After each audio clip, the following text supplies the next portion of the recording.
कहाँ से आए हो? भोपाल से। भोपाल से। बताओ समस्या।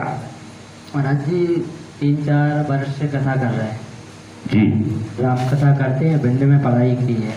अच्छा, श्री राम कथा करते हो। अच्छा। और अभी भी कथाएं करके ही आए हैं जी। इससे पहले ही कथा थी जी। 2-4 दिन का टाइम था तो क्या थोड़ी पास में आ जाओ। हाँ हाँ। 2-4 दिन का समय था। अच्छा। आपसे तारीख हमने ले ली थी। अच्छा। तो कथा करते हैं लेकिन पूर्ण सफलता मिल जाए, कोई धन कमाना या वैसा हमारा कोई मतलब नहीं है। अच्छा। और दूसरी बात, पहले आज से 4-5 साल पहले जो संपत्ति थी, जो आश्रम मेरे उसमें था, उसमें थोड़ी दिक्कत आ गई है। वो मेरे हाथ से मतलब ऐसा अलग सा है अभी। हाँ। जो आश्रम तुम्हारे अंडर में था वो तुम्हारे हाथ से जा रहा है। हाँ। और अखंड कीर्तन वहाँ 40 वर्षों से चल रही है वहाँ पर। हाँ। स्थान में। तो वो आश्रम मेरे उससे गया और घर में थोड़ी परेशानी है। माता जी का सिर दर्द करता है, काफ़ी इलाज भी करवाया, स्वास्थ्य ठीक नहीं रहता और कर्ज बना रहता है। इतनी समस्या थी? जी। थोड़ी और पास में आओ। श्री राम कथा करते हो तो श्री राम कथा जब तुम करते हो तो व्यवधान तो जिस प्रकार की आप बता रहे हो तो थोड़ा सा, और मैं आपको कोई गलत बात नहीं कह रहा हूँ, मगर थोड़ा सा जो हमें दिख रहा है, हो सकता है हम गलत भी हो सकते हैं, थोड़ा सा और मार्ग पर, जैसे रोड से नीचे आ रहे हो तो रोड पर और चढ़ जाओ, थोड़ा सा अच्छे मार्ग पर चले जाओ तो शायद ये हमारे प्रेरणा आ रही है ऐसी, इसलिए कह रहा हूँ। अगर गलत हो तो गलत इसको अलग कर देना। हाँ। और इसको और अच्छी तरीका से स्टार्ट करो। मन में संकल्प लो कि मैं एक मानव कल्याण के लिए ऐसा करूँगा।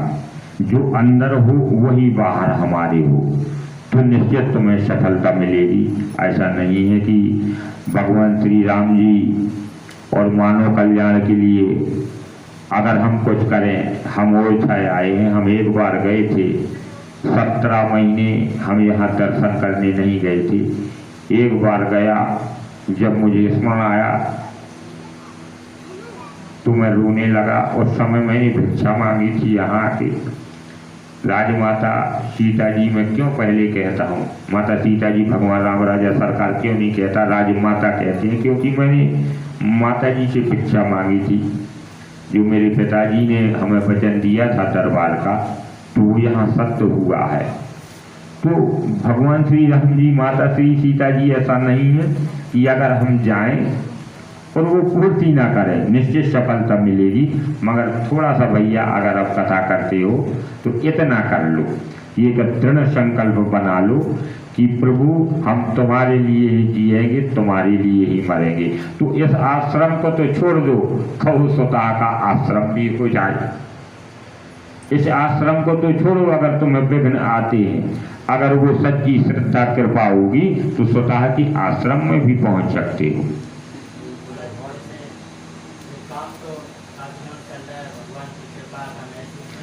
एक सोच शायद और है, देखो पता ना सही है, ऐसी सोच भी है शायद। हंसो नहीं, ये सोच तो नहीं है और अभी कुछ ऐसी। हाँ देखो, हम वही कह रहे हैं।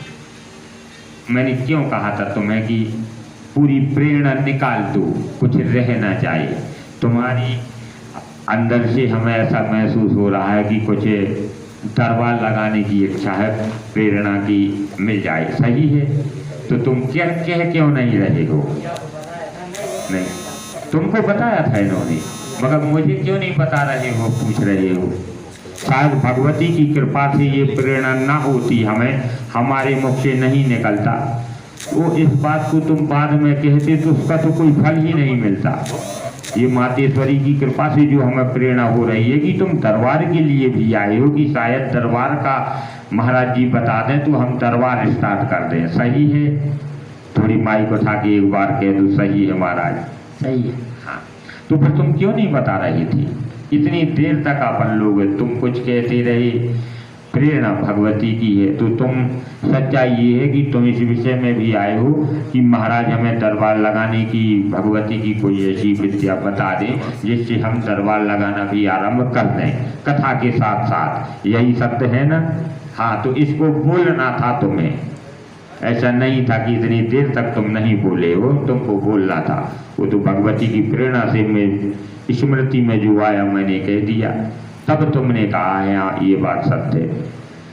चलो, इस विषय को तुमने छुपाया है तो तुम्हें एक दंड मिलेगा, एक बार दरबार में पुनः आना पड़ेगा, तब हम दरबार के विषय में कुछ कुछ कहेंगे। क्यों तुमने छुपाया है? जो कि हमने कहा था कि दिल खोल के जो कहना है कह दो।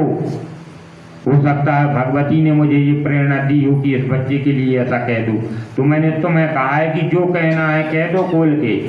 मैंने पर्चा नहीं दिखाया, ना बनाया, ना कुछ कहा। मैंने स्पष्ट कहा तुम जब सब कुछ कह चुके कि तुम्हारे दिल के अंदर पर्चा बनाने वाली विद्या के लिए भी आए हो कि मैं कथा के साथ ये भी करना चाहता हूँ। बोलो सकते है? तो तुमने पहले नहीं बोला, तो यहाँ से एक दंड दिया जाता है कि जब तुम पुनः दोबारा दरबार में आओगे तो पर्चे वाली विद्या पर विचार किया जाएगा। क्या सही है ये दंड? सही है। हाँ, तो बोलो साचे दरबार की।